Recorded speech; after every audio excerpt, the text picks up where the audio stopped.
Bueno, son las 7 de la noche. Creo que podemos comenzar. Es para nosotros todo un placer llevar a cabo este webinar que se va a tratar sobre tumores benignos, el cual va a ser realizado por el doctor Germán Salcedo. El doctor Germán Salcedo es ortopedista de la Universidad Javeriana y fue uno de los primeros fellows del programa del cancerológico, el cual pues es colega de nosotros y una persona pues que nos ha colaborado mucho, ya tanto a la sociedad como a lo que antes llamamos capítulo, que en este momento se llama sociedad también. Y es para nosotros todo un honor, una persona que trabaja en la ciudad de Cali, y muy conocido por todos, por todas sus charlas de hombro y de oncología. Y hoy pues tenemos la dicha y el placer de poderlo escuchar. Germán, es un honor tenerte aquí. Y adelante, la pantalla es tuya. Buenas noches, muchas gracias, doctor Pereira. El doctor Pereira fue quien me antecedió en el instituto. Gracias a la sociedad por la invitación. Y yo creo que procedemos. Es un tema un poco extenso, entonces por eso arranquemos de una vez. Bueno, vamos a revisar más que los tumores, las lesiones osteocartilaginosas benignas, porque hay muchas que no corresponden específicamente a la descripción de tumores. El enfoque diagnóstico, como en todas las entidades, depende de la clínica. Entonces hay diferentes lesiones según la edad, los síntomas, la localización y desde el punto de vista de imágenes, el tamaño, el patrón, la reacción periódica, la localización son los que nos definen y nos determinan las posibilidades diagnósticas. Con respecto al estadio clínico, hay lesiones latentes, como el fibroma no picante, el encondroma o el osteocondroma, lesiones activas, como el osteomastoide, el osteoblastoma y los quistes óseos, y lesiones agresivas, como el quiste óseo aneurismático, el tumor de células gigantes y el fibroma condromixoide. El tumor de células gigantes da para una charla completa, entonces no lo vamos a incluir en esta. Con respecto a la localización en el hueso, también son características muy importantes, especialmente a nivel de la epífisis, el condroblastoma epificiario, como lo dice su nombre, con diagnóstico diferencial del condrosarcoma de células claras, a nivel cortical, el fibroma, a nivel cortical, el osteomastoide, a nivel central, la displasia fibrosa o el encondroma. Esta charla se va a enfocar básicamente en el tejido que da origen a las lesiones. Entonces vamos a empezar por cartílago, seguimos por hueso, tejido fibroso y terminamos con las lesiones de células redondas. Y para empezar empezamos con el osteocondroma, que es de los más frecuentes. Es claro que se desarrollan y crecen en la primera década, crecen hasta que cierra la fisis, no comprometen huesos faciales, pueden ser pediculados, como el que vemos a la izquierda, de base sesible o pediculados, como los que vemos en los ejemplos, y pueden producir deformidades secundarias. Es frecuente ver deformidades muy severas a nivel del antebrazo y puede producir asimetrías en las extremidades o varo y valgo, que son las lesiones que vemos en la rodilla. Esta es la evolución de los osteocondromas que observamos, que debe ser el tratamiento inicial, y a través de los años las lesiones van creciendo hasta que cierran las placas. Son lesiones periarticulares. Es muy raro que se malignicen. Vamos a ver las indicaciones de resección quirúrgica y algunas se pueden fracturar. Esta, por ejemplo, el paciente ni sabía que tenía el osteocondroma hasta que tuvo un trauma deportivo, se fracturó y consolidó, luego siguió en observación. Existe un compromiso, una enfermedad poliostótica, osteocondromatosis múltiple, claramente hereditaria, ya tiene definidos las alteraciones cromosómicas. Existe un diagnóstico diferencial para esta condromatosis múltiple, que son el síndrome de Potocki-Schaffer y el Langer-Liedon, que son deformidades craneofaciales con retardo mental y osteocondrosis múltiples, pero solo en un hemicuerpo. En esta enfermedad, o sea, en la osteocondrosis múltiple, es más frecuente las posibilidades de que se malignice una de las lesiones. ¿Cuándo se opera? Depende de los síntomas. Es muy frecuente que los pacientes que tienen lesiones en el patillo tibial interno tengan síntomas de la pata de ganso y eventualmente requieran cirugía, compresión nerviosa, compresión vascular y más frecuentemente deformidad como la escanografía que vemos acá. Hay que recordarse que se malignizan las condrosarcoma. Osteocondroma que crezca después de que cierre las fisis es un osteocondroma que se está comportando de manera normal. Las lesiones vasculares son mucho más frecuentes de los que uno piensa. Aquí hay 1, 2, 3, 4 reportes de pseudoaneurismas secundarios a osteocondromas. Afortunadamente no hemos visto ninguno, pero se presentan durante la cirugía o se rompen por trauma, entonces hay que pensar en esa posibilidad. Esta es una publicación del Hospital Italiano de Buenos Aires, donde tratan mediante artroscopia 13 pacientes con osteocondromas alrededor de la rodilla. A pesar de que mi segunda afición es la artroscopia, creo que la indicación y el procedimiento es muy complejo para hacerlo vía artroscópica. La segunda lesión que vamos a revisar es el encondroma. El encondroma es una falla en la osificación cartilaginosa del hueso. Es una lesión condral intraósea que aparece en los huesos largos, mucho más frecuente en el fémur y en el húmero. Metáfisis con extensión a diáfisis y usualmente son hallazgos incidentales. Este estudio del 2008 nos muestra hallazgos hasta en el 3% de las resonancias de rodillas tomadas por otra razón aparecen los encondromas y se puede presentar como fracturas patológicas. La radiografía es las que vemos acá, es un patrón de calcificación moteado. La mamografía siempre capta, lo que hace que el diagnóstico sea un poco más complejo. En resonancia hay baja señal en T1 y una alta señal en T2. En las manos y en los pies la presentación es más agresiva. Es importante saber que tanto desde el punto de vista radiológico como desde el punto de vista histológico, las lesiones son más agresivas. Si uno le envía a un patólogo una biopsia de un encondroma en la mano y no le dice dónde es, seguramente se lo van a reportar como un condrosarcoma. Entonces es muy importante tener eso claro. Es más, en las manos y pies se presenta más múltiple, aunque la malignización sigue siendo rara. En los huesos pequeños es importante asegurar el grado histológico del tumor, por lo que les mencionaba. El riesgo de metástasis es bajo, por lo cual el manejo con curetaje es razonable. Entonces, hay que hacer énfasis en que debe ser un curetaje agresivo porque el riesgo de recidiva es alto. Esto es un caso nuestro con una lesión que estaba en observación, pero empezó a comportarse de manera diferente y este es el resultado de la patología que nos dice lo que sabíamos.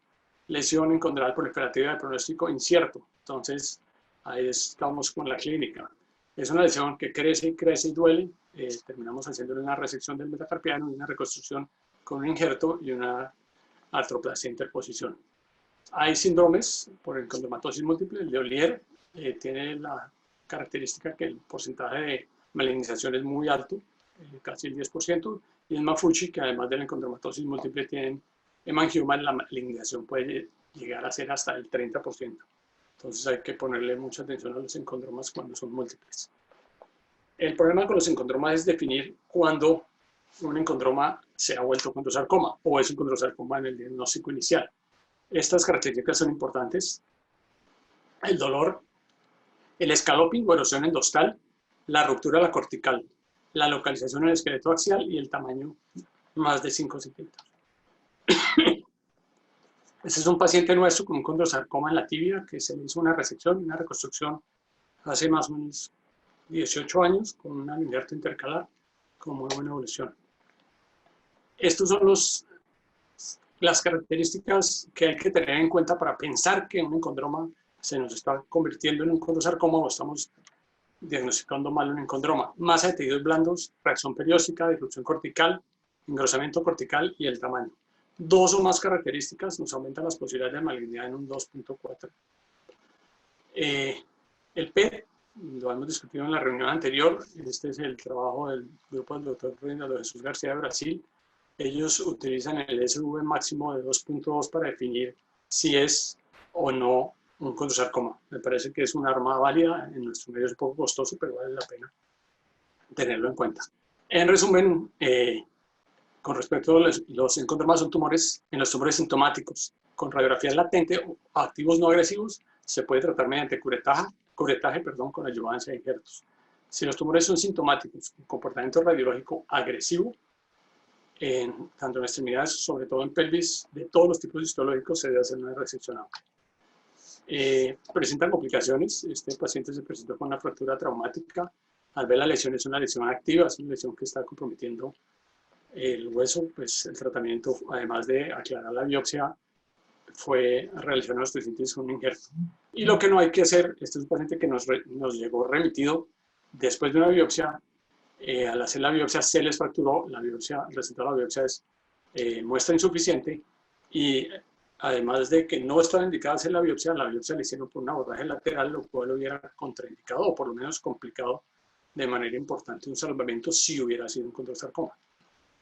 Seguimos con el condroblastoma epificiario, que corresponde al 1 al 2% de los tumores benignos. Es una lesión localmente agresiva, tiene una asociación importante al quiste óseo neuromático, es más frecuente en hombres, usualmente en esqueleto inmaduro, y son lesiones activas, estado 2 o estado 3. Fue descrita originalmente en 1931 por el Dr. Codman, por eso se llamó el tumor de Codman durante muchos años, hasta 1942 que Lav y Lichtenstein lo nombraron como condroblastoma. Aparecen los centros secundarios de osificación. Los más frecuentes son húmero proximal, la rodilla, la cadera, y menos frecuente pelvis talocalcáneo. Es raro en las apófisis, son pacientes que duran con síntomas muchas semanas o meses antes de que les tomen una radiografía, o a veces no se ve una radiografía. En las imágenes son lesiones radiolucentes muy bien definidas. La resonancia es importante, se ve un edema bastante severo, lo cual nos hace pensar en una infección. La gamografía también es hipercaptante. Los diagnósticos diferenciales son infección, como había dicho, osteonecrosis, ganglión intraóseo, condrosarcoma de células claras, ojo con este diagnóstico en las lesiones epificiarias, granuloma eosinófilo, enfermedad de Pertus en la cadera o infección TBC en nuestro medio.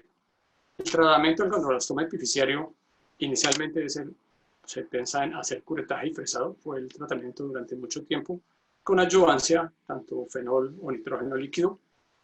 Nosotros usamos, sobre todo en la rodilla, al injerto ultramolido porque nos da la resistencia, la consistencia y nos sirve de referencia para saber si hay recaída o recidiva. El polimetrimetraquilato también está en muchos de los artículos. La radiofrecuencia no tenemos experiencia en este tipo de patología, y el problema es que si uno hace, el problema es la fisis, si uno hace un curetaje y un fresado lo suficientemente agresivo para tratar el tumor, lo más probable es que haga una lesión fisial. Lo mismo la adyuvancia también aumenta esa posibilidad de lesión fisial. Los condroblastomas de la cabeza femoral son un problema especial porque el acceso es muy difícil. Esta publicación nos habla de estas 3 vías de acceso. La más frecuente y fácil, si la placa de crecimiento ya está cerrando, es a través del cuello femoral, por debajo del trocánter. Ellos presentaron 10 pacientes con buen control de enfermedad, sin recidivas y sin secuelas por lesiones de la fisis. También se puede hacer por artrotomía anterior o posterior, y por lo que ellos llaman trapdoor, que es una ventana en el hueso. Esta es otra publicación utilizando luxación anterior controlada. Aquí está la osteotomía, estas son fotos del artículo. Después de luxar la cadera, levantan a través del ligamento, hacen la ventana, rellenan de hueso y la reducen. Esta es otra publicación de un injerto osteocondral, un solo caso, pero con buen seguimiento de 8 años. Y lo mismo, luxación controlada. Ellos utilizaron un injerto osteocondral y con 8 años de seguimiento se observan buenos resultados desde el punto de vista oncológico y desde el punto de vista de reconstrucción. Esto es lo que hacemos nosotros. Este es un caso nuestro, una lesión, un condroblastoma epificiario en un niño pequeño, todavía con las placas abiertas. Utilizamos el sistema de injertos osteocondrales que se usa en medicina deportiva. Ellos tienen una trefina para receptor y una trefina para donante que tiene una diferencia de 1 milímetro. Hacemos una luxación anterior de la cadera, resecamos la muestra utilizando estas trefinas y además cureteamos y utilizamos un injerto osteocondral para tomar las lesiones. Esta es la manera que queda. A veces se necesitan 2, a veces se necesitan 3. La evolución hasta ahora ha sido buena desde el punto de vista de control del tumor y desde el punto de vista de necrosis y las otras complicaciones no hemos tenido. Sin embargo, hay que tener en cuenta que el condroblastoma es una lesión que tiene una alta posibilidad de recidiva, por lo que hablábamos del compromiso o del miedo al compromiso oficiario. Tiene enfermedad metastásica, aunque sea baja, del 0.8 al 5%. Usualmente es tardía y tiene la ventaja de que es una metástasis que se puede tratar mediante resección quirúrgica. El problema es la lesión fisiaria, realmente ese es el problema técnico, y muchos pacientes desarrollan artrosis, entonces hay que hacerle seguimiento largo. Siguiente lesión, fibroma condromixoide, pacientes mayores, 20 a 30 años, son lesiones metafisiarias a distancia variable de la fisis. La gran mayoría son en la tibia proximal, son más raros en el número, pero desde el punto de vista de histogénesis es muy similar al condroblastoma. La diferencia es que hace diferenciación fibroblástica. El dolor es intermitente, por eso los pacientes pueden estar muchos meses con los síntomas, pueden tener edema o masa palpable, el crecimiento es lento y el hallazgo puede ser casual. Por lesiones, por localización y por características hay que diferenciar el tumor de células gigantes de los quistes óseos, tanto neuroesmático como simple, de la displasia fibrosa, del ganglión interóseo, del encondroma fibrosado osificante. Acordarse siempre del condrosarcoma como una posibilidad diagnóstica. En imagenología se tiene una lesión geográfica, pero tiene pseudotrabéculas y hasta en el 16% tiene calcificaciones. Son metafisiarias, las imágenes son un panel de abejas, tienen bordes reactivos y usualmente tienen deformidades secundarias, por lo que son procesos lentos, largos. La gamografía capta toda la lesión. Es importante la tomografía, hace un énfasis en la trabeculación. No capta el contraste en la tomografía, pero los márgenes pueden ser permeativos. La resonancia es una imagen homogénea de baja intensidad, porque el contenido de agua es bajo. Aquí vemos otro ejemplo de este tipo de lesión, en el cual la resonancia nos muestra un T1 y un T2 de baja y de moderada intensidad. El tratamiento debe ser curetaje, fresado, con adyuvancia e injertos, si es posible una resección amplia o utilizar polimetilmetraquilato. Este es una lesión en el cuello femoral, en este caso lo que hicimos fue reconstruir con un injerto peroné, más injertos en el resto de la lesión y una osteosíntesis. Mucho tiempo después, cuando ya está resuelto el problema oncológico, al quitar el material de osteosíntesis, reemplazamos con un nuevo injerto de peroné. Presenta complicaciones, el epinema condromixoide, deformidades angulares, asimetrías y también osteoartrosis. Este es otro caso nuestro con una lesión en una niña que no ha terminado el crecimiento, una lesión grande, se le hizo un injerto y una osteosíntesis y desarrolló un valgo secundario que afortunadamente con una epifisiodisis se logró corregir.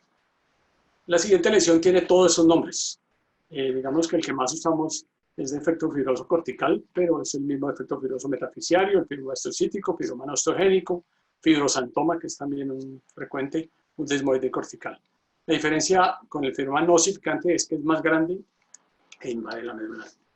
Aparece a todas las edades, en los niños, digamos de 5 a 15 años, el doble en los hombres.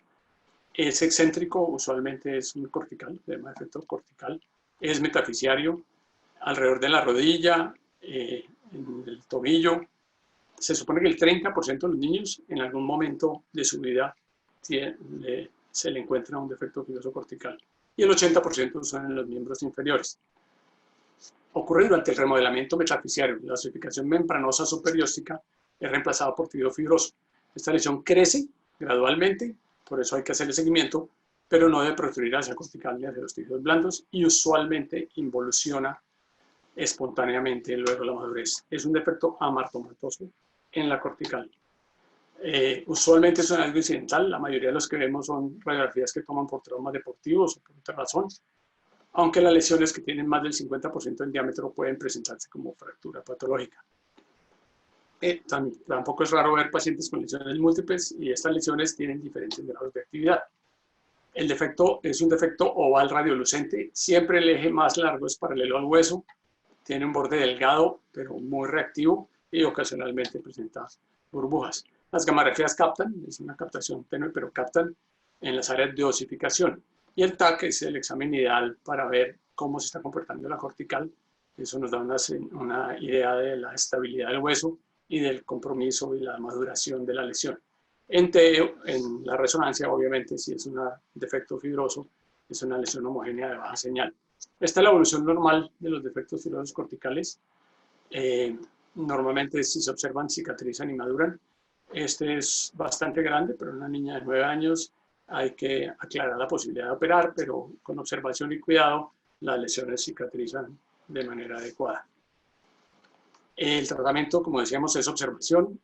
Si se presenta como fractura patológica, también se puede tratar ortopédicamente, como en este caso, pero hay que definir si hacemos cirugía cuando existe un alto riesgo de una fractura patológica.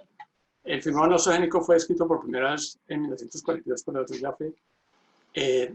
Nuevamente en 1958 describió el síndrome y hasta en el 83 fue cuando Campanacci aportó la neurofibromatosis, por eso el síndrome tiene el nombre de los dos. La displasia fibrosa es una martoma en desarrollo en el cual áreas del esqueleto fallan en su maduración normal y se quedan inmaduras. Es monostótico, puede ser monostótico o poliostótico, normalmente aparece entre los 5 y los 15 años. Cuando es monostótico es más frecuente craneomaxilar, seguido de fémur y tibia. Es una deficiencia del desarrollo. Falla la maduración y la remodelación de la tráquea primaria a nivel de la línea de estrés. La matriz inmadura nunca se mineraliza, lo cual hace que pierda la resistencia física, por eso se deforma y por eso hace fracturas patológicas. Ya está estudiada su alteración genética, menos del 1% hace transformación maligna y obviamente la hace hacia un fibrosarcoma o un osteosarcoma. Las lesiones monostóticas crecen de manera proporcional al crecimiento, mientras la polistótica puede seguir creciendo luego de la madurez. Las fracturas cicatrizan, sí, consolidan, pero con hueso displásico. Y si uno usa injertos, los injertos también se vuelven displásicos. Entonces hay que tener cuidado cómo se tratan estas lesiones. Las lesiones pueden ser asintomáticas, pero pueden consultar porque el hueso crece de manera exagerada, porque tienen dolor. Cuando tienen dolor hay que pensar en fractura patológica y también cuando hay deformidades secundarias. Las lesiones maduran cuando son monostóticas, maduran después del crecimiento y puede aumentar el grosor del anillo del hueso reactivo, pero siguen siendo huesos muy débiles con mucha tendencia a fracturarse. La gamografía capta la lesión porque está todo el tiempo haciendo recambio. La radiografía y la escanografía son mejores imágenes que la resonancia para la fibrosis porque se ve el virus merilado que tanto describen en todas partes. Puede aumentar con el contraste, por eso se debe usar. Y en la resonancia pues son señales de baja intensidad porque es tejido fibroso.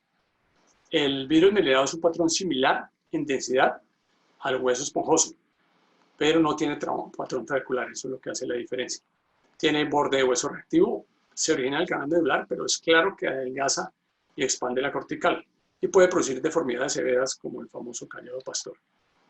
Las tibias también se deforman, la tibia proximal presenta esta característica y estas son las imágenes que ve uno cuando el compromiso es de toda la diáfisis. Otra imagen de virus merilado y el equivalente en la resonancia. Este es un paciente que nos llegó, esta fue una fractura patológica a nivel de la cadera, evidentemente es una enfermedad poliostótica, fue tratada inicialmente fuera de Cali con un fijador externo, después de 6 meses de fijador externo se lo quitaron, la consolidación pósena después de fibrosis de muy mala calidad y obviamente se fracturó nuevamente. Lo que hicimos fue corregir el ángulo, utilizar, aquí se ve claro, injertos de peroné, que es lo indicado, y esto ya es 4 o 5 años después que la lesión consolidó, pero ya el clavo se le quedó corto porque el muchacho sigue creciendo.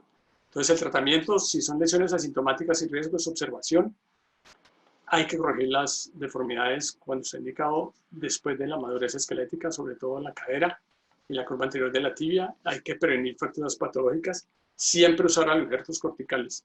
Si usamos injertos corticoesponjosos, el hueso se vuelve displásico y recidiva. Ya hay tratamiento médico, ya empieza a haber cada vez más publicaciones con respecto al manejo médico, tanto con bifosfonatos como con denosumab. Cuando se asocia a caracteres sexuales precoces, a manchas de café con leche y a endocrinopatías, se llama el síndrome de Albright. A continuación vamos a hablar del quiste óseo simple. El 85% de los quistes óseos simples aparecen en las primeras 2 décadas. Siempre en niños, húmero proximal y fémur proximal, la gran mayoría. En los adultos son más frecuentes en el calcáneo. Este signo patognomónico descrito en 1968 se sigue usando y sigue siendo bastante frecuente. Es un fragmento, el Fallen sign significa que hay un fragmento de cortical flotando en el líquido del quiste. Usualmente son asintomáticos, la gran mayoría se diagnostican porque se fracturan, a veces pueden producir tumoración o deformidad. Son metafisiarios, son uniloculares, pueden tener centros parciales, pero en general, por eso se llama quiste óseo simple. Contenido líquido claro, es un pseudotumor que produce citoquinas. Es lítico, geográfico, central. A diferencia del quiste neuroenigmático, hay poca expansión, poco compromiso cortical. Estas son las dos publicaciones originales de Scaglietti, del doctor Scaglietti, una en 1979 y otra en 1982. Presentó en el 79 72 casos tratando con metilprednisolona estos quistes óseos, y estos son los resultados finales. Esta es la historia más o menos natural de un quiste óseo de número proximal que se fractura. Ahí vemos el signo. Consolidan, después de la consolidación remodelan y pueden cicatrizar. O sea que hay que observar. Ocasionalmente, de acuerdo al comportamiento y a los síntomas, también se pueden injertar, y los quistes óseos simples también responden muy bien a los injertos. Una indicación clara son los quistes a nivel de la cadera, injertos y osteosíntesis. Esto es un adulto o pues un adolescente, mientras esto es un niño, por eso se utiliza material diferente, pero el pronóstico en general es bueno. Esta es una muy buena revisión sistemática del 2014 del tratamiento del quiste óseo simple. Revisaron 3.211 pacientes y estos son los porcentajes de éxito de acuerdo a todos los artículos revisados. Material de osteosíntesis con clavos flexibles de titanio logran curación del 100%, seguido de matriz ósea más aspirado de médula al 98%. Curetaje, en general los injertos producen el 90%, los canulados como drenaje cercano al 90% y la metilprednisolona 77.4%. Esto fue un artículo que me llamó la atención porque es reciente, pues relativamente reciente, pero utilizan perlas de yeso, lo esterilizan y lo colocan y tienen resultados, pues es el precursor de los sustitutos óseos. Ahora vamos a cambiar de quiste óseo simple a quiste óseo aneurismático, que este sí es un problema. Es una pseudoneoplasia, tiene una teoría hemodinámica de una malformación vascular, es de pacientes un poco más grandes, es de huesos largos, fue descrita por Lichtenstein en 1957. También tiene ya estudios genéticos claros. Pueden ser primarios o pueden ser secundarios, son muy frecuentes secundarios en los condroblastomas, como vemos ahora, en los tumores de células gigantes, en los osteoblastomas, en la displasia fibrosa y en los sarcomas. Ojo con la interpretación de la patología. Siempre se ven niveles, son lesiones mucho más agresivas, como hemos dicho, primeras 2 décadas, metaepifisiarios, sitios más frecuentes húmero proximal, fémur, alrededor de la rodilla, ilion y los elementos posteriores de las vértebras. Están septados, a diferencia del simple, tienen niveles, ahora los vamos a ver, y siempre que se puncionan, el líquido que sale es hemorrágico. Diagnóstico diferencial, siempre pensar en tumores gigantes, el tumor pardo del hiperparatiroidismo. Ojo con este es el más importante que hay que pensar y descartar, que es un osteosarcoma telangiectásico. Y por último, un quiste óseo simple que no se comporta de manera regular. Es más lítico, es más expansivo, destruye más la cortical y usualmente es excéntrico. La clave en la escanografía y en la resonancia son los niveles, pero son lesiones mucho más agresivas. El tratamiento va desde un curetaje intralesional con fresado a alta velocidad, con adyuvancia, injertos. Nosotros no tenemos argón y también se puede rellenar con cemento. Esto es una publicación reciente que nos hizo pensar en esta opción, se llama curopsia, es un curetaje o una biopsia, esta foto es del artículo, nosotros nunca hemos hecho esto, y tiene resultados del 81% que me parecen bastante buenos para un procedimiento simple.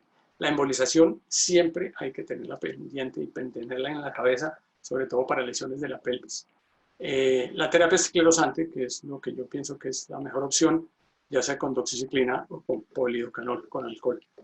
Hay tratamiento médico, los bifosfonatos tienen cada vez más publicaciones. Esto es un estudio a largo plazo para lesiones irresecables. Ya empezó a haber publicaciones del denosumab también, este es del 2019, 6 pacientes, pero hay que tener en cuenta que son localizaciones críticas o recaídas. Pero ojo con la hipercalcemia, que 2 de estos pacientes presentaron problemas metabólicos serios tiempo después de haber suspendido el tratamiento. Otro estudio con denosumab de 9 pacientes del grupo del Dr. Ruggeri, pacientes en columna y pacientes en pelvis, y piensan que es una muy buena opción en estos casos que son complicados. Otra publicación del 2019, esta es una muy buena revisión de toda la literatura, y la conclusión es esos pacientes con enfermedad avanzada, recurrente o inoperable. Entonces hay que pensar en el denosumab. Pues algunos pacientes van muy bien con injertos, evolucionan de manera adecuada, entonces no se trata del tratamiento médico. Hay lesiones que ya nos llegan demasiado difíciles de tratar o digamos que no se pueden manejar localmente, entonces hay que reseclarlas, en este caso un injerto subconductal de radio proximal. Este es otro caso de una lesión muy severa con compromiso total del astrágalo, en la cual la reconstruimos utilizando un injerto subconductal de astrágalo. Otro caso, un peroné distal, que también utilizamos un injerto subconductal de peroné distal. Embolización. La embolización sigue siendo un arma muy válida y nos puede ayudar mucho este tipo de pacientes. A veces nos llegan pacientes con quistes aneurismáticos, pero que ya la única posibilidad es una resección y una reconstrucción, ya sea con un injerto masivo o con una endoprótesis. La oxiciclina es una muy buena opción para este manejo. Esta es la publicación original con 21 pacientes, con muy buenos resultados, por lo que nos animamos y empezamos a hacer esto. La técnica es con radiografía o escanografía. Se hace una cistografía primero con contraste para ver cuántos lóbulos tiene, a ver cuántas agujas necesita. Se prepara lo que ellos llaman doxifón, que es como una espuma de oxiciclina con albúmina. Se mezcla con albúmina y con aire y se puede hacer con escanografía o con anestesia local. Este es uno de los casos nuestros. Cuántos quistes tenga, cuántas lesiones tabicadas tenga en la cistografía, cuántas lesiones hay que inyectar. Los resultados en general nos dejaron bastante contentos. Esta es la espuma que se hace con una llave de 3 vías, la albúmina y la doxiciclina. Esta es foto del artículo original. Esta es la espuma que ellos pretenden. Este es un caso nuestro que habíamos operado, injertado y hecho nuestra síntesis, presentó una recaída en el isquion. Se manejó con doxiciclina con un muy buen resultado. Desafortunadamente ya no hay doxiciclina en Colombia, entonces estamos usando polidocanol. Basados en este estudio, 72 pacientes también tienen 76% de buenos resultados. Otro artículo con polidocanol, con buenos resultados en 37 de 38 pacientes. Esta es la dosis, 2 a 4 miligramos. Se usa fluoroscopia, se usa escanografía y se repiten según lo que se necesite. Esta es la presentación que tenemos nosotros. Usamos esta dosis de 2 a 4 miligramos. Usamos fluoroscopia o tomografía. Este es uno de los casos que utilizamos. Este es otro de los pacientes que ya hemos operado, sin embargo, presenta una recaída que funcionó con tratamiento percutáneo. En conclusión, ocasionalmente nos toca hacer resecciones en bloque para reconstruir con endoprótesis o con injerto. El manejo médico es un arma para tumores de muy difícil acceso, tanto con bifosfonatos como con denosumab, y el manejo percutáneo con doxiciclina o con polidocanol. Es una patología que a mí me parece muy compleja. Siempre pensar en la posibilidad de que sea un osteosarcoma telangiectásico. Se puede manejar intralesionalmente o se puede manejar con injerto estructural o secundaral, embolización o manejo percutáneo. Este es un buen resumen del 2016 del manejo currente, del manejo del quistoso aneurismático. Hay complicaciones, hay lesiones fisiarias. Este es un paciente mío que hizo una lesión fisiaria con un acortamiento de una deformidad proximal. Tenemos un paciente también que en una embolización del quiste húmero hizo una neuroplasia radial que afortunadamente se recuperó. Cuando usamos fenol hay descrito tromboembolismo, hay procesos inflamatorios locales mucho más evidentes que con la doxiciclina, puede producir artrosis y hay varios artículos que descartan un producto que en una época se utilizó mucho. Esta es la diferencia entre el quistoso simple y el quistoso aneurismático. El quistoso simple no duele, es central, no expande, unilocular, líquido claro, todo lo contrario del quistoso aneurismático. Que duele, es excéntrico, expande, multiloculado y el líquido es hemorrágico. Ahora vamos a hablar de lesiones que producen hueso. Entonces empezamos con el osteoma.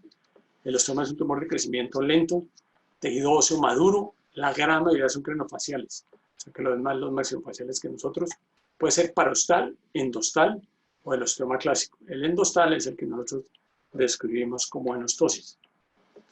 Usualmente son pacientes mayores de 10 años, en las epífisis y en la metáfisis de los huesos largos, pero también se ven en huesos planos y se supone que se ven el 1% de todas las lesiones que incluyan hueso.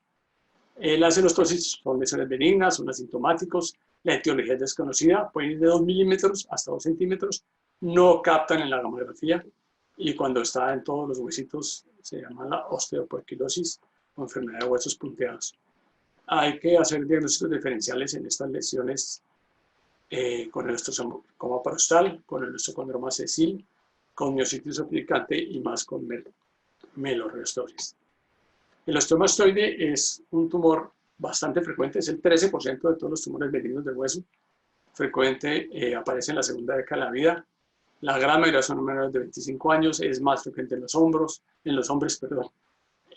Los pacientes siempre mejoran hasta con aspirina.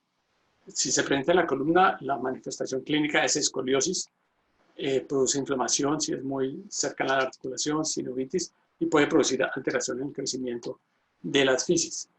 Se localizan los huesos largos cerca a los extremos, cadera, tibia, columna y húmero, diáfisis y metáfisis, pero más frecuente en las distales.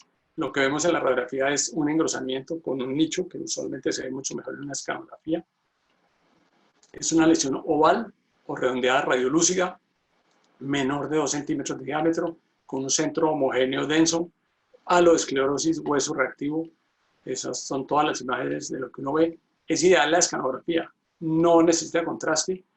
Cuando se usa contraste el nido resalta, pero no se necesita. Y muchas veces se ve mucho mejor el nido en la escanografía que en la resonancia. En las resonancias hay mucha reacción inflamatoria alrededor, por eso hace pensar en osteomilitis o que el paciente está haciendo una fractura patológica. Y el problema es que esa reacción, esa inflamación, ese edema, puede esconder el nido y no permitir el diagnóstico. La gamografía es muy importante, es captación muy clara porque hay mucho hueso reactivo, mucha actividad metabólica alrededor de la lesión. El diagnóstico diferencial del cerebroblastoma, que ya lo vamos a ver, que el osteoma osteoide gigante, infección, fractura por estrés y enostosis. Tratamiento quirúrgico, resección en bloque, era lo que hacíamos, pero necesitaba fijación interna, necesitaba injerto o inmovilización. Empezamos a hacer fresado, pero es muy difícil localizar la lesión. Entonces pasamos a tratamiento quirúrgico con técnicas mínimamente invasivas. Lo ideal es usar TAC para marcarlo. Lo marca uno con una guía y lo puede destruir por muchas de las maneras que hay. Hay publicaciones con todo.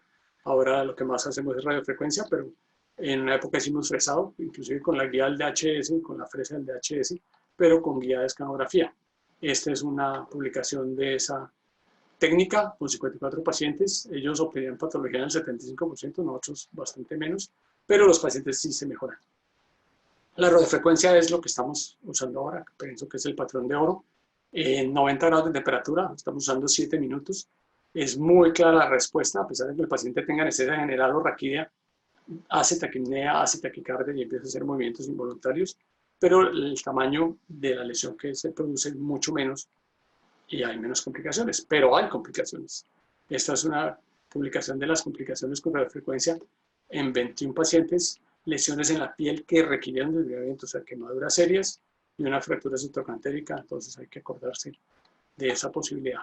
El osteoblastoma es un tumor productor de osteoide, también se llama osteoma osteoide gigante, es un tejido muy bien vascularizado, es mucho más grande, la gran mayoría están en la columna y se manifiesta como escoliosis.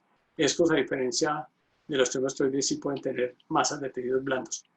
El 65% es intracortical y el 35% intranervulares. Los nidos son más grandes, por definición tienen que tener más de 2 centímetros, algunos pueden tener hasta 10 centímetros, es friable, es granular y tiene diferentes grados de mineralización. No siempre hace la esclerosis que hacen los osteomas osteoides. El diagnóstico diferencial, obviamente el osteoma osteoide por el tamaño, infecciones subagudas, quiste aneurismático, ojo, osteosarcoma y encondromas. Lesiones geográficas, más o menos mineralizadas, lo que hablábamos de la diferencia del osteoma osteoide. La expansión de la corteza produce lo que llaman cáscara de huevo. El periósteo puede estar intacto. El 16% tiene quistoso aneurismático asociado y usualmente es en la columna posterior.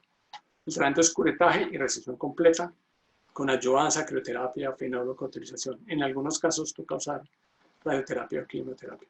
Por último, vamos a hablar del granuloma eosinófilo o histiocytosis X o de células de Langerhans.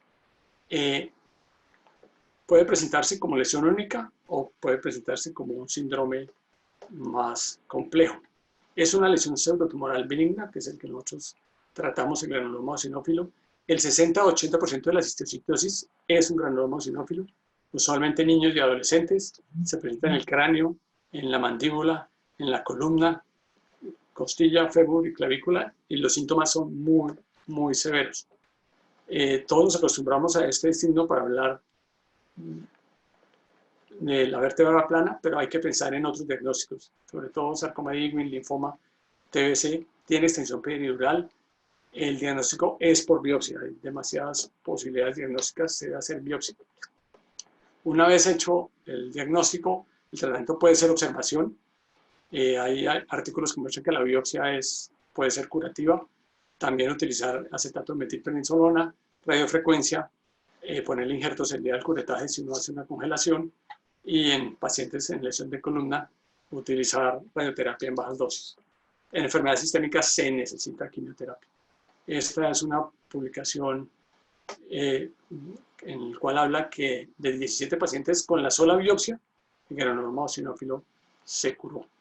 El tratamiento que se utiliza en este Current Concepts del 2017 es metilprednisolona, pero lo que hacen es siempre biopsia por congelación. Si confirman que es un granuloma eosinófilo, le ponen metilprednisolona.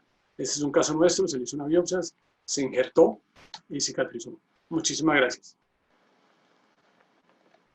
Muchas gracias, doctor Salcedo, por su excelente conferencia. La verdad que nos dio un paseo por todos estos tumores que muchas veces consideramos que son muy fáciles de diagnosticar, pero siempre son un dilema, sobre todo para los diagnósticos diferenciales. Entonces, la primera pregunta, Germán, es espectador anónimo, se denomina la persona, en condroma en una falange que se fractura y se mantiene alineado como para manejarlo ortopédicamente. ¿Cómo lo trataría? O sea, El manejo inicial sí debe ser ortopédico. O sea, la gran mayoría de los pacientes llegan ya con la fractura consolidada, pero el manejo inicial, si no está bien alineada, debe ser ortopédico, dependiendo después de que ya cicatrices se define si necesita curetaje, injertos o simplemente se deja en observación. ¿Cuándo usas estructural? ¿Cuándo solamente lo cureteas? ¿Cuándo lo aumentas? Normalmente, ¿en la mano? Sí, señor. Normalmente no usamos osteosíntesis. Generalmente lo que hacemos es cureteamos generosamente fresa. Yo aprendí en el Rush a usar el electro como ayudanza específicamente en esas lesiones de mano, y lo injertamos, pero en general no usamos material de osteosíntesis. Solamente cuando llega fracturado y llega con una deformidad que hay que corregir. En ese caso, cuando es aguda, está fracturado y tiene una lesión asociada, sí usamos mini plaquitas, además del injerto. ¿Qué coayudancia le realizas a ese tipo de tumores? Cada vez usamos más fenol. Pues realmente no es ni fenol, es alcohol al 95, porque es lo que tenemos disponible en todos los quirófanos. Correcto. Bueno, Gilberto Sotomayor nos hace una pregunta, excelente charla. Me gustaría saber qué tipo de tratamiento quirúrgico realizarías en la deformidad encallado de Pastor, solo osteotomía correctiva o haces coayudancia. Es la pregunta. Normalmente lo más, depende de la edad, Sí, básicamente, de la deformidad. Cuando se diagnostican pacientes ya muy mayores, uno corrige mediante una osteotomía y usa una prótesis. Pero si es una persona joven, se hace osteotomía correctora del ángulo, hay que usar injertos corticales, nosotros usamos mucho peroné, y se utiliza el material de osteosíntesis que corrija la deformidad. Pero en general, digamos, curetear y tratar de pensar en que uno va a resecar la lesión no es real. Lo que tiene que hacer es corregir la deformidad, poner los injertos para que consolide y se reconstruya el cálculo, que se parece al caso del niño que presentamos. Obviamente eso ya era una fractura, pero se parece más o menos lo que pretende uno ser. ¿Te gustan más los clavos que las placas en estos casos?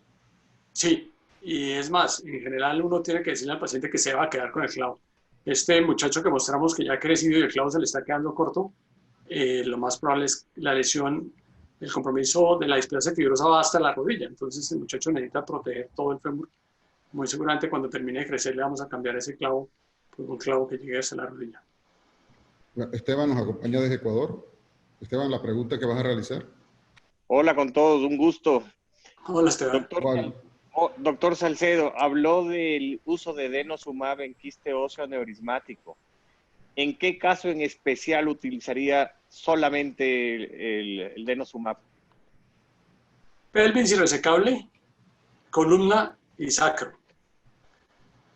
O una recaída, hay tumores de células gigantes que, pues, en quistes aneurismáticos o que presentan como comportamiento muy agresivo, que uno los opera y recaen, los opera y recaen, los opera y recaen, pero principalmente alrededor de la pelvis y en la columna, o sea, lesiones irresecables básicamente. Esas lesiones antes se trataban solamente con embolización y la embolización funciona, no siempre, pero funciona. El problema es que la embolización también puede tener problemas muy serios. Entonces yo pensaría que está compitiendo en la indicación con las embolizaciones. Y son medicamentos que son seguros, cada vez se estudian más, pero hay que pensar que en principio son entidades que se deben tratar localmente, digamos. A mí me parece, yo durante mucho tiempo las injerté y estuve muy frustrado porque los quistes óseos aneurismáticos, para mi gusto, son muy mal agradecidos. Uno les pone clavos y le pone injertos y inclusive utilizamos en una época, ¿cómo se llamaba ese sustituto que se endurecía? Bueno, no me acuerdo, pero lo usamos convencidos, Norian, convencidos de que eso iba a funcionar y también se desaparecía. Entonces, estuve muy contento en la época de la doxiciclina, pero ya no hay en Colombia, entonces ahora estoy emocionándome con el alcohol, pero un poco más asustado. ¿Y el denosumab a partir de qué edad lo utilizan, Esteban y Germán? Se supone que por encima de los 15 años. Correcto. Esteban. También, he usado solo en adultos, ya con fisis cerradas y no he encontrado ninguna evidencia en niños. El problema complicado con el denosumab es el mismo que pasa en el tumor de células gigantes con la enfermedad metastásica, que literalmente nadie sabe cuándo suspenderlo. Entonces lo empiezan a distanciar y a veces cuando lo empiezan a distanciar recae. Entonces, que se vuelve medicamento de por vida, ¿qué hacemos? Entonces, hay mucho todavía. ¿Y el protocolo es igual que el tumor de células gigantes? Sí, señor. Sí, el doctor Linares, una de las próximas charlas, nos hablará extensamente sobre eso. Sí, por eso yo ni lo mencioné. No toqué el tumor de células gigantes por respeto al doctor Linares. Ok, muchas gracias, Esteban. Gracias, un abrazo. Chao, chao. Víctor Hugo Arenas nos pregunta, en un cuerpo vertebral colapsado y con cifosis, ¿qué es lo que usted hace en tumores eosinofílicos? Lo remito. En principio yo no soy cirujano de columna y no opero columna, tenemos un equipo y tenemos un grupo, trabajamos con neurocirugía, pero lo que se hace normalmente, primero que todo y antes que nada, es confirmar el diagnóstico. Y eso se hace por escanografía. Pero si el diagnóstico es un granuloma eosinófilo y no tiene enfermedad sistémica, muy seguramente el tratamiento va a ser simplemente curetarlo o injertarlo. Obviamente depende del colapso, pero usualmente una vez que se hace el diagnóstico, el tratamiento es observación, pero yo no manejo columna. Okay, acá hay otra pregunta, doctor PC. ¿Usa a veces plasma rico en plaqueta o derivados durante algún tratamiento en este tipo de lesiones? No. Aspirado a médula, estoy emocionándome porque es muy fácil de obtener. Entonces estamos mezclando aspirado a médula, pero no.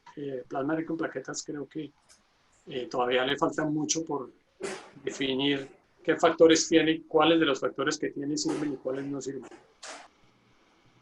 Otra pregunta. Sacha pregunta, en un tumor de células gigantes en cabeza femoral en paciente joven asociado a una fractura subcapital, ¿cómo lo enfrentaría? Buena pregunta. ¿Joven de cuántos años? No sabe de edad. Paciente joven. Bueno, eso, sí, yo creo que eso... Pero doctor, paciente joven hablan de... Sí, en principio si hay un compromiso, si hay un compromiso muy severo en la cabeza, creo que hay que hacerle una prótesis. Si el compromiso en la cabeza no es tan severo, es más del cuello y es una fractura que se puede fijar, se puede reducir y se puede tratar, yo pensaría que se le puede intentar por lo menos hacer osteosíntesis y seguramente en ese caso sí darle denosumab. Pero si nos manda las radiografías, lo montamos en la discusión del doctor Linares. El doctor Juan Valle de Sincelejo te pregunta, ¿qué lesiones pueden manejar los ortopedistas generales tumorales benignas y cuáles hay que remitir? Esa pregunta sí está muy complicada. Yo pienso que en general, por lo menos los ortopedistas generales deben tener el concepto de un ortopedista oncólogo. Todos los ortopedistas oncólogos, ya afortunadamente en Colombia somos bastantes, y con mucho gusto prestamos nuestra asesoría con las imágenes que tengan. Pero digamos, un osteocondroma, que es una lesión en principio muy clara, si no hay sospechas de que se esté malignizando, es una lesión que en general los ortopedistas generales pueden tratar. O una lesión, digamos, de este tipo que es muy clara. Pero el encondroma a mí me parece que es una lesión que, aunque es muy benigna, es un problema inclusive para los ortopedistas oncólogos. Un hombro, un paciente, el paciente más común que vemos es un paciente con un dolor en el hombro y con un encondroma en el hombro. Entonces en la resonancia se ve una tendinopatía del manguito, se ve un pinzamiento y uno no sabe si le hace una gamografía y obviamente capta el encondroma, entonces uno no sabe si le duele el manguito, el pinzamiento, la capsulitis, la tendinitis del bíceps o el encondroma. Entonces es muy difícil hacer un diagnóstico. En general yo pensaría que la mayoría de estas lesiones benignas que revisamos tienen como una muy buena opción la observación. Inclusive las fracturadas se pueden tratar ortopédicamente. Mi consejo para los ortopedistas generales es seguimiento. Hay que hacer un seguimiento muy cercano. Porque uno puede ver un quiste óseo neurismático, estar seguro que es un quiste óseo neurismático, tratarlo como un quiste óseo neurismático, que la patología le diga quiste óseo neurismático y en 3 o 4 meses reventar como un sarcoma telangiectásico. Entonces hay que ser muy cuidadoso con el seguimiento de los pacientes. ¿En qué caso sumar biopsia? Cuando hay dudas, pero hay que tener en cuenta que el diagnóstico es un ejercicio multidisciplinario. Yo usé el ejemplo del encondroma en la mano y eso nos pasa con muchas de las patologías. Si usted manda un curetaje o una biopsia de una lesión a un patólogo y el patólogo no le pide radiografías, desconfíe del resultado. O sea, el diagnóstico es una combinación de la clínica, la imagen y la biopsia. Nosotros, en la mayoría de las lesiones que yo mostré, digamos, en los quistes óseos simples, en los encondromas, en la cenostosis, en los fibromas dosificantes, en ninguna de esas hacemos biopsias porque el paciente no la necesita. Pero cuando el comportamiento clínico no es el adecuado, los encondromas es un problema más complejo, los quistes neurismáticos son problemas más complejos, pero cuando uno tiene sospechas de que el comportamiento no es el que uno espera para ese tipo de lesión que tiene, es mejor hacer una biopsia. Y acordarse que la biopsia es el último procedimiento del ejercicio diagnóstico, no es el primero, ni para una metástasis ni para ningún procedimiento de ortopedia oncológica. Uno manda un curetaje cuando ya tiene muy claro, o por lo menos piensa en las posibilidades diagnósticas. El doctor Miguel Murcia de Medellín tiene una pregunta y va a hacer algún aporte. Te hago una pregunta. ¿Vos qué concepto tenés de la adyuvancia con argón? Yo personalmente utilizo mucho el argón para adyuvancia, principalmente pues, en tumor desolaigantes, quiste óseo neurismático. Para mí definitivamente lo más importante en cuanto al manejo intralesional de los tumores óseos benignos es el fresado de alta velocidad, o sea, fresar al paciente con verdaderamente un equipo de alta velocidad, ejemplo Midas Rex, etcétera, porque pienso que eso es lo principal en el manejo. La adyuvancia ya con lo que uno la haga probablemente da igual, pero de pronto, ¿qué concepto tenés vos que tenés más experiencia que yo en el manejo del argón como adyuvancia para evitar los efectos, sobre todo en los defectos no contenidos, para evitar los efectos secundarios del fenol o del nitrógeno líquido? Sí, o sea, yo no tengo argón en ninguna de las instituciones donde yo voy usamos argón. Entonces, mi experiencia es literaria. Y hay muchas publicaciones muy buenas y la principal ventaja que dan es esa, que se supone que se controlan más fácil los efectos de los tejidos blandos de las otras adyuvancias. Pero claramente lo que usted dice, la fresa de alta velocidad es la que manda. Y eso, para hacer un fresado, se necesita hacer no una ventanita, sino un ventanal en el hueso. Entonces, muchas veces uno ve una resonancia con una lesión mediana y cuando la ve cementada tiene el doble o el triple, porque la fresa es la que manda. Nosotros, el nitrógeno líquido también nos ha gustado. Ahora, afortunadamente, los dermatólogos tienen unos termos muy fácil de utilizar, no como nos tocaba antes con pasar del tanque a la palangana y etcétera, sino con una pistola que se usa muy fácil. Pero yo pienso que, como dice usted, la ayudancia secundaria es lo más importante del fresado. Muchas gracias, hermano. Doctor Miguel. Doctor Molina.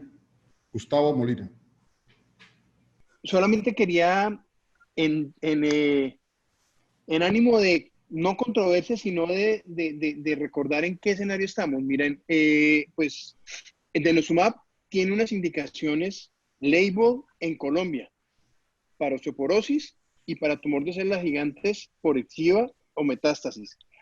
Y el de tumor de células gigantes también es, o sea, casi que es off-label, pero digamos que se ha permitido más.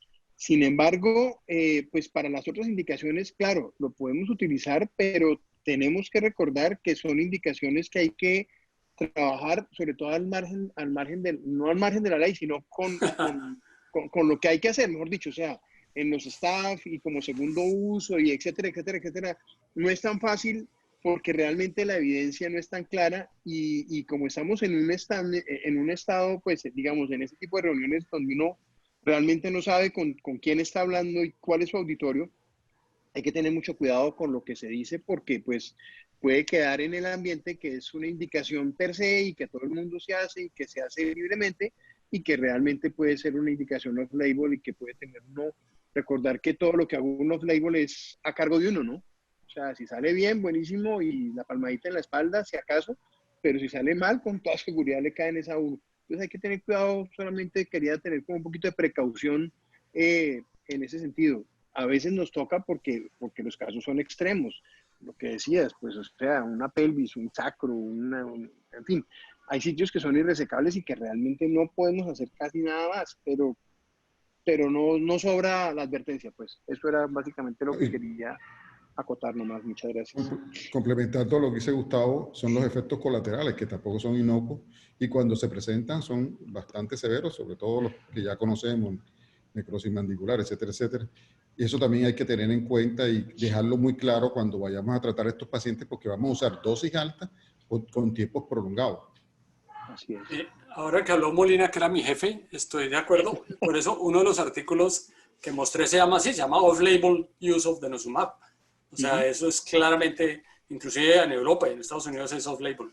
Pero tiene indicaciones, es una opción, porque hay pacientes que se quedan parapléjicos o terminan hemipectomizados por un quisteo aneurismático que todo el mundo dice que es una lesión benigna, sabemos que es benigna, pero terminan mal.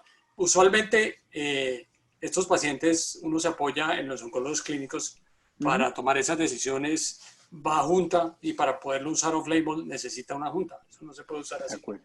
Bueno, seguimos con la otra pregunta. Gracias. El doctor a la orden. Fulvio Zúñiga de Ecuador, sobre utilidad del PET en el seguimiento de los encondromas. Seguimiento. Yo creo que hay muy pocas publicaciones, si hay 5 no hay más publicaciones con respecto a diferenciar si un encondroma está comportándose de manera de condrosarcoma con un PET.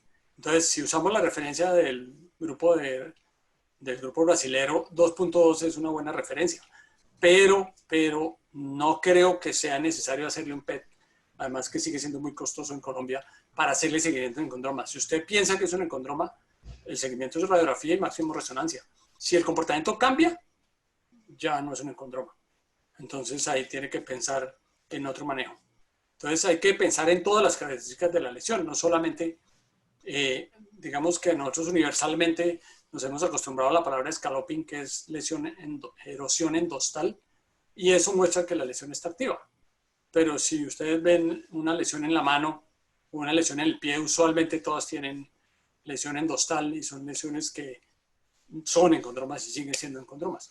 Entonces creo que el PET tiene, probablemente en un caso muy muy difícil de diferenciar, que el paciente no quiera hacerse una biopsia para diferenciar si es un condrosarcoma, que tenga el servicio médico que se lo autorice, pero no para seguimiento.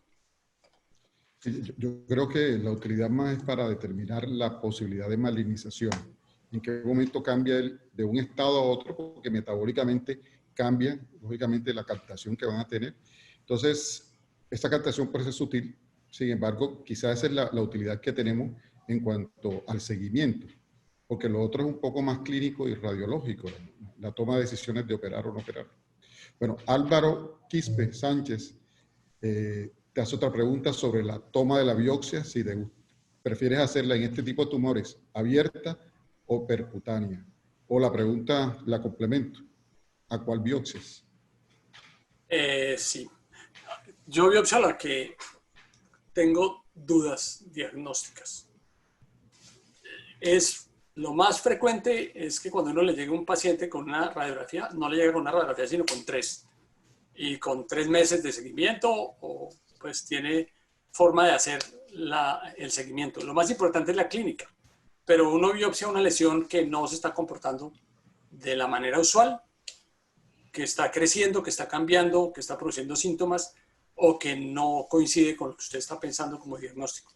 O las otras que mencionaba en la charla, una lesión que usted sabe que es un fibroma nosificante, pero que está a punto de fracturarse, el paciente es deportista, el paciente le duele, entonces ese paciente, usted tiene el diagnóstico clínico, tiene la indicación de cirugía, en ese caso le hace una biopsia y de una vez le resuelve el problema y le pone injerto o material lo que necesite. Pero la biopsia debe ser, como decíamos hace un momento, para confirmar o descartar un diagnóstico en una lesión que no se está comportando, o sea, que usted no lo deja completamente tranquilo con las imágenes que tiene y con el comportamiento clínico de la lesión. Ok. Víctor Hugo Arenas te hace una pregunta.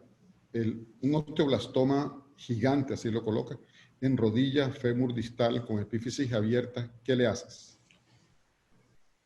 La fisis es un problema, lo mencionábamos más en la cadera porque es más frecuente, pero en la rodilla también tenemos problemas, porque si usted es agresivo con el curetaje, es muy probable que lesione la fisis. Si es central, digamos que es menos grave la lesión fisiaria porque no va a ser una deformidad angular, pero puede producir un arresto y un acortamiento.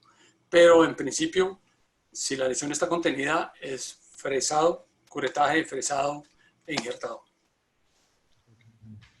Doctor Salcedo, tuvo más de 330 personas en el chat en un momento dado yo. Bueno, seguimos otra pregunta. Desde Chile nos preguntan, el doctor Antonio de Ávila Romero, uso del injerto de peroné vascularizado, ¿en dónde tendría alguna indicación en este tipo de patologías? De pronto, en el de que nos habla la doctora de la fractura del cuello femoral con un tumor de células gigantes, pues no he visto esa, no conozco el caso, pero me parece que tiene que ser un caso muy específicamente muy complicado de una unión, pienso en el cuello femoral, que con los tratamientos usuales no consolide y que uno esté peleando para salvar esa cabeza femoral.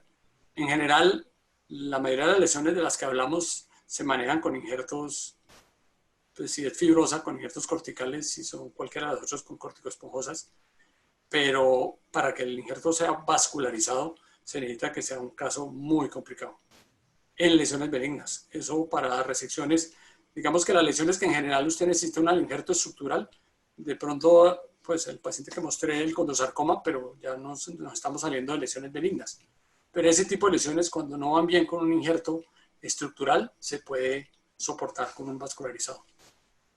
Otra de las indicaciones serán los defectos segmentarios diaficiarios. Lo que pasa es que como tenemos también opciones de transporte, etcétera, etcétera, porque son lesiones benignas, permiten de pronto hacer otro tipo digamos, de tratamientos antes de optar por un tratamiento que es válido, predecible, pero un poco complejo a veces realizarlo. Okay. Bueno, en caso de una osteocondromatosis múltiple hereditaria, con afectación múltiple en falange de mano, ¿qué consejo sugiere para el abordaje quirúrgico? ¿Tratamiento en fases o es una opción? ¿Tratamiento en fases es una opción? En condromatosis múltiple hereditaria, afectaciones múltiples. Encondromatosis. Ah, ok. Hereditaria múltiple. Afectación, así está la pregunta. Afectaciones múltiples en falange en mano. ¿Qué sugieres sobre el manejo? Si lo haces fraccionado o lo haces de un todo, o cómo lo abordarías desde el punto de vista quirúrgico. Pues muy difícil sin ver las imágenes, pero en principio los encondromas, la gran mayoría no se operan, pero si hay lesiones que están a punto de fracturarse, que están produciendo deformidad, que están produciendo limitaciones funcionales muy serias de las manos, yo pensaría que se pueden abordar desde el punto de vista quirúrgico de manera simultánea varias. Pues hay que ver cuáles son las que necesitan. Sí. Bueno, Diego Burbano te hace otra pregunta, te felicita primero que todo. ¿Cuánto tiempo se puede usar bifosfonato y desde qué edad se recomienda en displasia fibrosa? Yo tengo pacientes muy pequeños, pero ya con Albrecht, en que coordinando con la endocrinóloga pediatra, le hemos empezado bifosfonato siendo muy pequeños. Bifosfonato, no denosumab. A 1 miligramo kilo es la dosis que ellos utilizan. Y empiezan en niños muy pequeños porque son niños que desde los 5 años se están fracturando las caderas, están empezando a presentar deformidades. Entonces, cuando es una displasia fibrosa poliostótica muy severa y usualmente asociado a síndromes, se puede empezar más temprano, inclusive en niños. Pero lo que decimos es un tratamiento que hay que tener mucho cuidado porque hay que seguirlo mucho tiempo. Usualmente, si estos pacientes llegan a la madurez con la mínima cantidad de deformidades posibles, pues es mejor cancelarle el tratamiento médico y hacer algún tipo de tratamiento definitivo. Indudablemente, la mayor experiencia era con pamidronato, ya es muy difícil conseguirlo, y era pues el medicamento en ese momento ideal. Ahora pues hay algunas presentaciones de bifosfonatos orales que se podían graduar dependiendo del peso. Generalmente esto lo hacemos en asocio con endocrinología, a veces es un complicado porque ellos no son muy, digamos, muy dados a aceptar este tipo de tratamiento, sin embargo es una opción y tenemos esa presentación oral que en un momento dado nos podría ayudar. Hay otra pregunta del doctor Luis Carlos Gómez. Hola, Germán. Doctor Gómez, ¿no? ¿cómo está? Felicitaciones por la charla. No, básicamente la pregunta hacía referencia a cuándo hacía biopsia, cuándo creo que es importante como puntualizar muy bien eso. Por ejemplo, en lesiones cartilaginosas, ¿cuándo optas por un tratamiento de una vez? ¿Cuándo haces una biopsia? Si estás sospechando que se malignizó, ¿lo tratas de una vez? ¿O tomas una biopsia sabiendo que en lesiones cartilaginosas una biopsia de un solo sitio puede no ser representativa? Por ejemplo, una lesión exofítica gigante en la pelvis, ¿la biopsias? ¿O haces una resección de la pelvis de una vez sin biopsiarla? Buenas noches, doctor Gómez. Qué bueno que todos mis jefes me están haciendo preguntas. Es una muy buena pregunta. Yo pienso que si uno está haciendo seguimiento de una lesión osteocondral, por ejemplo, el ejemplo de la pelvis que usa, un paciente que tiene una lesión osteocondral en la pelvis o en la escápula y es una lesión que se está comportando de manera no usual, o sea, está creciendo después de la madurez y tiene una masa grande y le hace una resonancia, una escalografía, los estudios, usted cree que es un nucleosarcoma, yo le hago una resección amplia de entrada.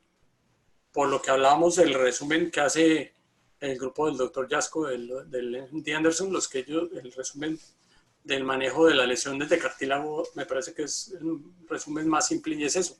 Si la lesión tiene aspecto, tiene características, tiene tamaño y localización de un condrosarcoma, la trato como un condrosarcoma. Por lo que usted dice, o sea, hacer una biopsia a una lesión condral es muy complicado. Los patólogos, ni siquiera se puede hacer congelación para decir uno, no, hagamos una congelación y tomamos decisiones porque la congelación no sirve en cartílago. Entonces, el comportamiento clínico es muy importante, el comportamiento en las imágenes y la localización. Operar en condromas es muy difícil. Yo he sido muy poco operador de encondromas, inclusive encondromas muy grandes, por lo que hablábamos. O sea, uno ve una lesión que está produciendo muy poco efecto a nivel de la cortical, pero pues le duele, y le duele, la gamografía capta, la resonancia muestra una actividad moderada.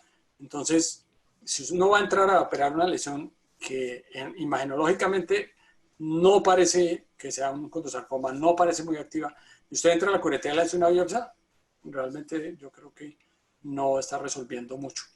Entonces hay que hacer combinación de diagnósticos para definir cuándo entrar a hacer una biopsia. Bueno, Bien. muchas gracias. Muchas gracias. Excelente. Gracias, Luis. Profesor, gracias. Sí. Bueno, César Miranda te pregunta, ¿por qué no tienes ahora doxiciclina? Toca preguntarle al INVIMA. Nos quitaron, sí, realmente no hay. Yo creo que es que los únicos que lo usaban eran los cirujanos de tórax para las pleurodesis y el doctor Salcedo para los quistes aneurismáticos. Realmente hay veterinaria, pero no hay en versión, no hay parenteral, solo hay oral. Pero no hay, el INVIMA no nos tiene doxiciclina parenteral. Voy a unir dos preguntas, una de Joseph Vergara y otra de mi paisano Bernardo Cobo. Preguntan, ¿cuál es la evidencia que hay para orientar o preferir un método ayudante, sobre todo fenol, sobre el nitrógeno líquido o electrofulguración? Pues Bernardo viene de la escuela brasilera que usa mucho la electrofulguración. La otra pregunta era, ¿a qué concentración manejas el fenol, si es que nos comentaste que utilizaba? Usamos alcohol en 95 más que fenol. El fenol lo mandábamos a hacer, pero no confiamos mucho en el manejo, digamos, institucional de los que lo preparaban. Entonces, por eso nos fuimos con alcohol al 95, que es el mismo principio. Si usted mira los artículos que hay publicados, todo el mundo defiende la adyuvancia que ellos usan. El argón, hay mucha gente que la usa y pues el doctor Murcia tiene más experiencia, nos dirá cómo le ha ido, pero el nitrógeno líquido, hay mucha gente que prefiere el nitrógeno líquido que el alcohol.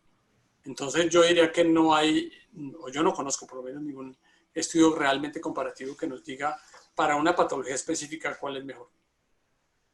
Posiblemente para lesiones como el tumor gigantes o el quiste aneurismático, la fresa sea la mejor adyuvancia, como dice el doctor Murcia. Okay. Aquí pregunta Jafe, Jafe, en español. ¿Cómo se utiliza el nitrógeno líquido? ¿Cuándo está indicado y en qué dosis lo vas a utilizar? O sea, cuando usamos nitrógeno líquido, nosotros después de alistar, preparar el área o el quiste o la lesión que vayamos a hacerle la congelación, es muy importante proteger los bordes, sobre todo los tejidos blandos, porque donde le cae el nitrógeno líquido se quema, se cristaliza y puede hacer daños muy serios de los músculos de la piel alrededor. Entonces hay que aislar muy bien el área donde no va a caer el nitrógeno líquido, se fresa, se curetea y se le aplica nitrógeno líquido en la lesión. Tiene que estar contenida en la lesión. Obviamente, si la lesión tiene defectos en las paredes y el nitrógeno se va hacia el nervio o hacia la arteria, vamos a tener problemas muy graves. Normalmente lo que hacemos es lo dejamos 5 minutos, limpiamos, fresamos, lavamos y volvemos a hacerle 3 pasadas de lo mismo. Okay. Bueno, Carlos Salgar te pregunta, me parece una pregunta pertinente. Cuando no tienes un patólogo experto en huesos, ¿qué haces o qué hago?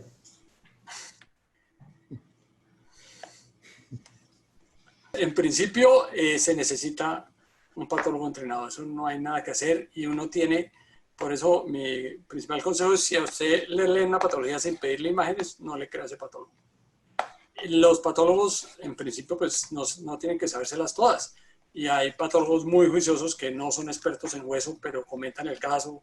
Aquí hay 2 o 3 muy buenos aquí en Cali y la mayoría de los patólogos con los que yo trabajo llevan los casos al hospital universitario donde el doctor Carrascal y lo discuten en las juntas, pero es eso, que el patólogo tenga la inquietud, que el patólogo tenga la inquietud académica de tener con quién comentar y sobre todo la comunicación con el cirujano, porque si uno manda una muestra y no le dice nada, las historias clínicas de los ortopedistas son bastante malitas y las notas en las remisiones de patología son peores.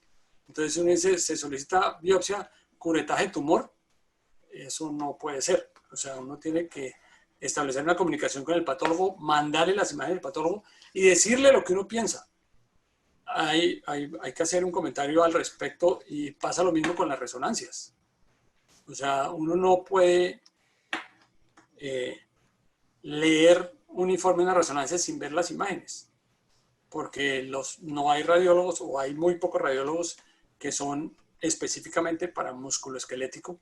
Entonces uno tiene que acostumbrarse a leer las imágenes, a comparar las imágenes de cada patología y termina uno leyendo, pues no leyendo, pero por lo menos interpretando y entendiendo el comportamiento en las imágenes, en las resonancias de las lesiones. Entonces el patólogo, comunicarse con él, hablar claro, y si el patólogo tiene inquietud académica y él tiene con quién comentar el caso, lo importante es que haya comunicación, porque si él le va a decir, no, es que yo veo unas células malignas y no se sabe. El mejor ejemplo de eso es una fractura patológica. Si usted le manda un curetaje de una fractura normal, una fractura de un quiste óseo, usted le manda el callo a un patólogo, el patólogo le va a decir que ve osteoide y que es un osteosarcoma. Y nos vamos a meter en un problema y el patólogo está viendo el osteoide.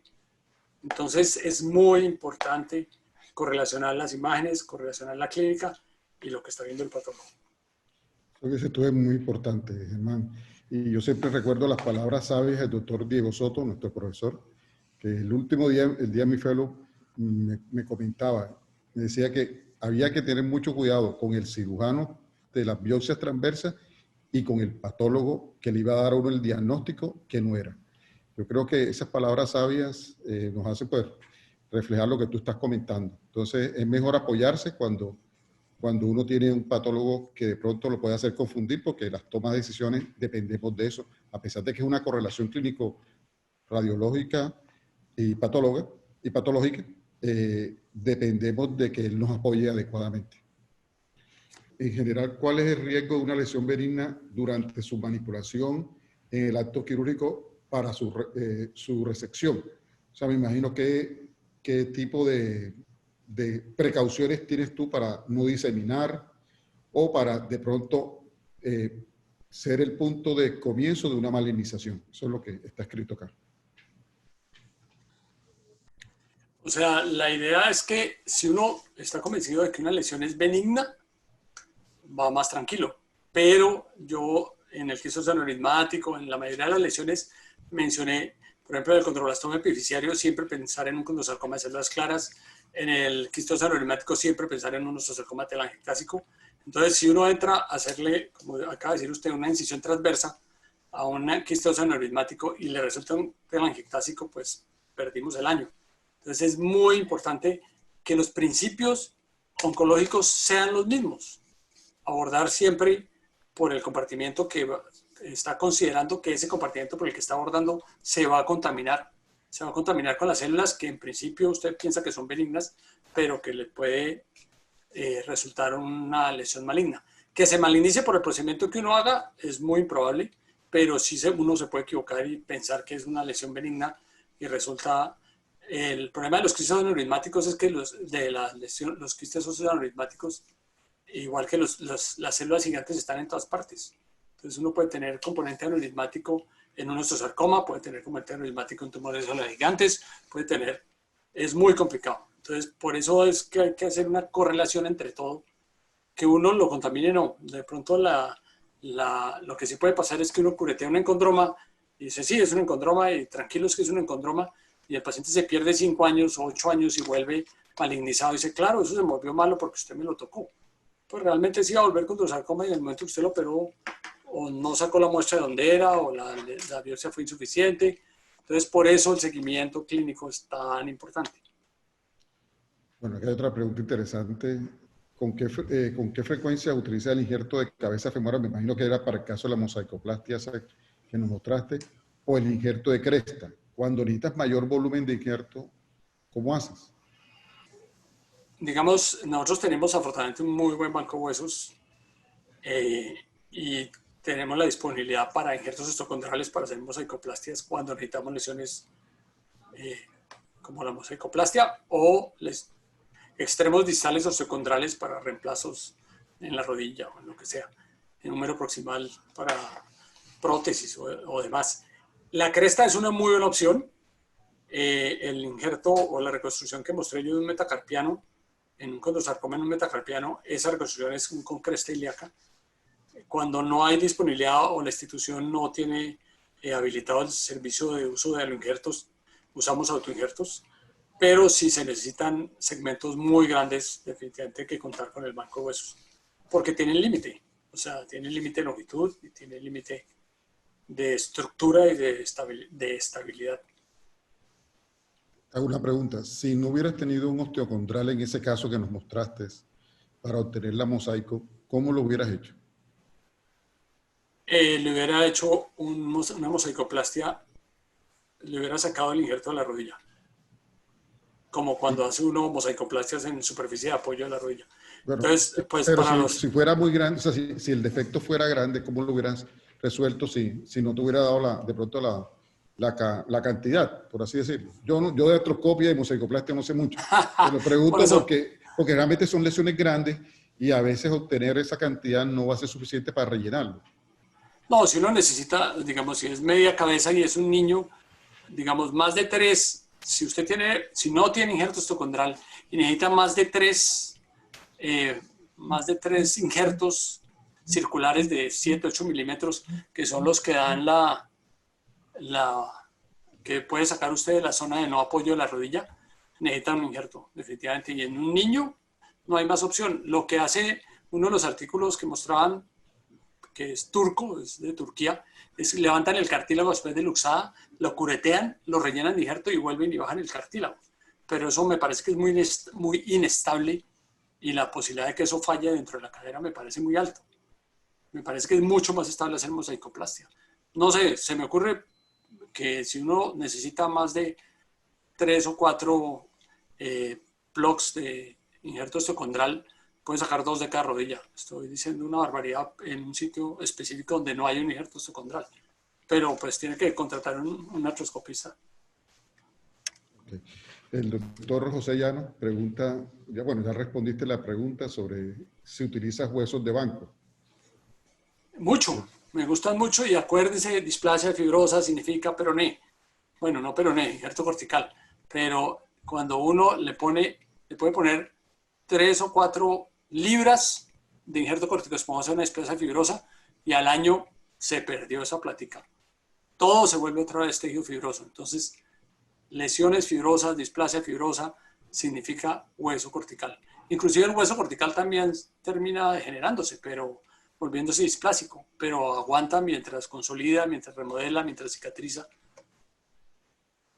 Ok, Lucía te saluda desde Argentina y te hace una pregunta que si has visto las complicaciones en los tratamientos prolongados con bifosfonatos. Creo que esa pregunta la respuesta la tiene mejor el doctor Pereira. Sí, realmente. Sí, contesta. Realmente lo que vemos nosotros a largo plazo es fracturas patológicas y ya las estamos viendo con más frecuencia. Inicialmente la FDA autorizó uso de bifosfonatos para hasta 5 años para osteoporosis. Ya bajaron a 2 o a 3 y nosotros ya estamos viendo con mucha frecuencia que llega la fractura subtrocantérica con trazo inusual, con hueso durísimo, muy difícil de tratar, muy difícil de consolidar. También vemos necrosis mandibular, menos de lo que describen en los artículos, pero sí hay algunos pacientes con lesiones en los dientes por el bifosfonato por uso prolongado. Pero para nosotros como ortopedistas me parece que es más grave las fracturas patológicas. El doctor Pereira maneja mucho más los bifosfonatos. Sí, hace poco tuve una sesión con los maxilofaciales hablando precisamente de estos tipos de tratamientos en patología tumoral y ellos me enseñaban que lo más importante es la prevención, o sea, uno enseñarle al paciente la higiene bucal. Quizás ese es el punto más importante cuando nosotros vayamos a hacer el uso de estos medicamentos, es enseñar al paciente sobre esto. Sin embargo, se pueden presentar las complicaciones, pero uno las puede minimizar haciendo la prevención solamente con el manejo de la higiene bucal. Esto es nos ayuda bastante. Sin embargo, las complicaciones son desastrosas y para los maxilofaciales recuperar esos segmentos óseos son muy, muy, muy complejos. Bueno, otra pregunta muy interesante de Rosauro Rojas. te pregunta el dolor del osteoma osteoide, que generalmente es nocturno y calma con aspirina, ¿qué tan confiable puede ser esta prueba terapéutica? Y yo le adiciono algo. Tratamiento conservador del osteoma osteoide, ¿lo conoces? Hay publicaciones, pero... Otra preguntita, ondas de choque en osteoma osteoide, adicional. No tengo experiencia con ondas de choque. Con respecto a los antiinflamatorios, sí funcionan. No creo que sea prueba terapéutica porque la mayoría de las lesiones óseas tienen prostaglandinas y se mejoran con los antiinflamatorios. Es más, la enfermedad metastásica se mejora muchísimo con antiinflamatorios. El problema es que igual que en los osteoides y en la enfermedad metastásica, uno no le puede dar un antiinflamatorio 6 meses a un paciente porque pues tiene otros efectos mucho más graves que el tratamiento. Si uno pudiera tratar médicamente a un paciente, si el paciente se mejora solo con aspirina, que también puede suceder, eventualmente se puede hacer una observación más larga. La mayoría de los pacientes que nosotros vemos llevan mucho tiempo antes de llegar a nuestra consulta, porque como se mejora tan fácil y el paciente de día brinca y hace todas sus actividades, entonces se demoran en hacer el diagnóstico. Pero yo pienso que depende de los síntomas. En pacientes adolescentes que ya cerró fisis, no entendí eso, con tumor benigno que destruye el cuello femoral y se extiende a cabeza, con diagnóstico tardío de fractura patológica, si opta por prótesis, hay una ventaja de la prótesis doble movilidad. Módulo, no, dice doble movilidad, con respecto a la total prefit a esa edad. Pues siempre hay que tratar de salvar la cabeza.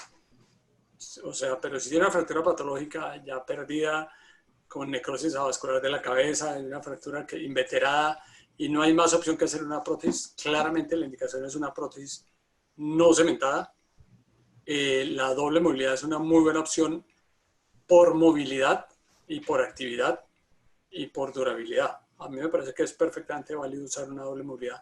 Y más de las nuevas, que ya no usan ni cromo ni cobalto, sino materiales mucho más resistentes y más durables. Sí, yo que hago cadera, pues realmente es un reto. Afortunadamente tenemos muchas opciones de superficie, las que respetan cuello, las prótesis pequeñas o tallo corto que llamamos. Entonces digamos que tenemos muchas opciones dependiendo de la extensión de la lesión.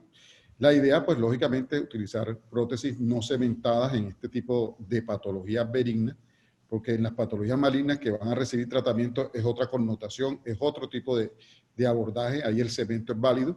En estos casos, porque son patologías benignas, pues, las no cementadas, pero tenemos muchas opciones en las cuales nos podemos valer, pero no necesariamente la doble movilidad es la única opción, ya que podemos tener cabezas grandes, incluso cabezas convencionales, con una prótesis bien colocada, pues, vamos a proveer una buena estabilidad. Entonces, depende de muchos factores, sobre todo de la destrucción y el sitio de la destrucción. De eso planeamos y tenemos muchas opciones en el mercado.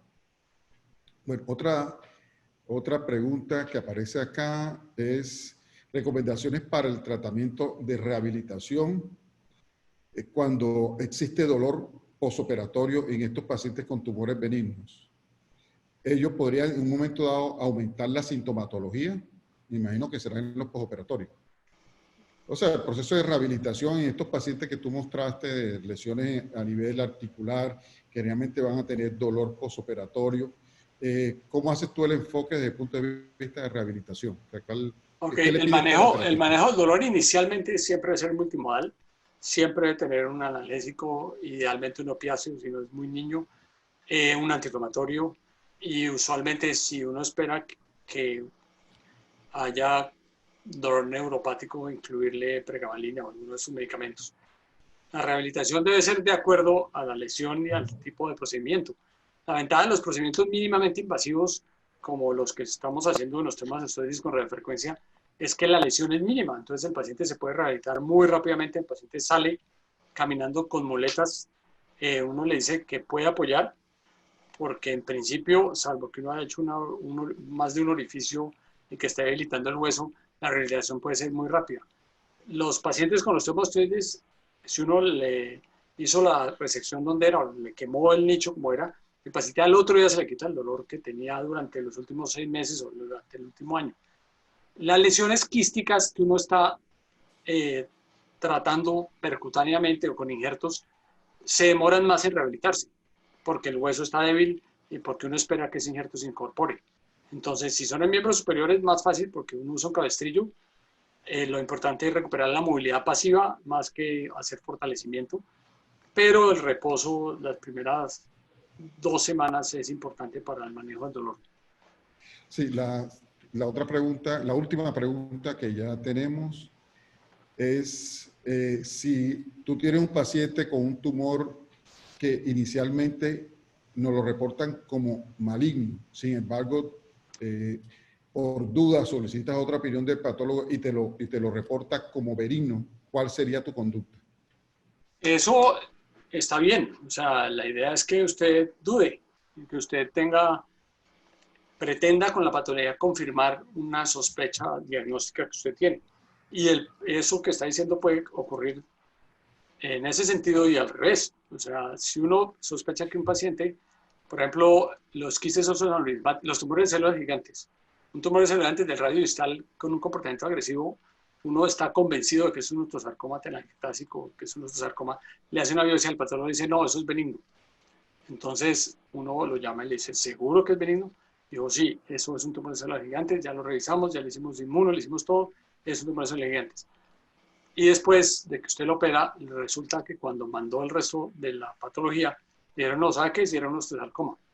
Eso puede pasar, pero desde el punto de vista, digamos, de conducta, si es una lesión tan agresiva que usted está pensando que es maligna, aunque el patólogo le reporte que es benigno, el tratamiento es un tratamiento proporcional a la agresividad de la lesión.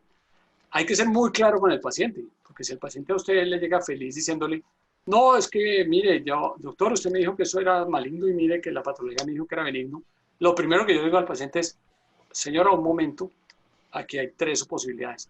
Una, que yo le haya sacado la muestra donde no era, porque muchas de estas lesiones tienen áreas que no son tan malas.